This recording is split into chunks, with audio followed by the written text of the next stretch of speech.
Hey guys, so I wanted to talk to you about something really important because something happened yesterday and that really shook me up as a mother. Is putting yourself first making you a selfish mom? Just taking that extra hour for yourself make you a bad mom?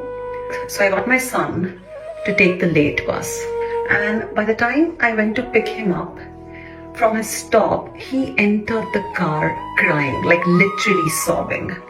And I controlled myself, I kept my calm and I let him cry.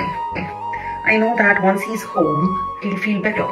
Then he suddenly comes to me and gives me a hug. And then he says, Mama, I'm sorry. I'm like, it's okay, Kian, what happened? Why are you sorry? You don't need to be sorry.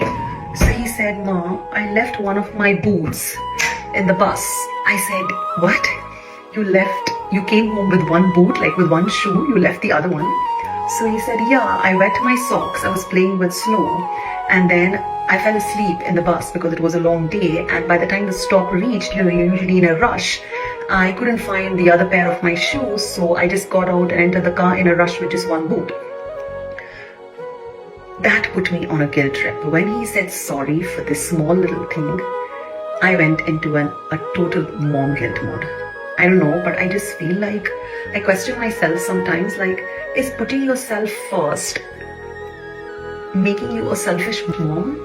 I just grab that extra hour for myself sometimes because I just want to take that little rest before my kids come back home so that I can show up better. I can show up with a smile instead of showing up exhausted or tired.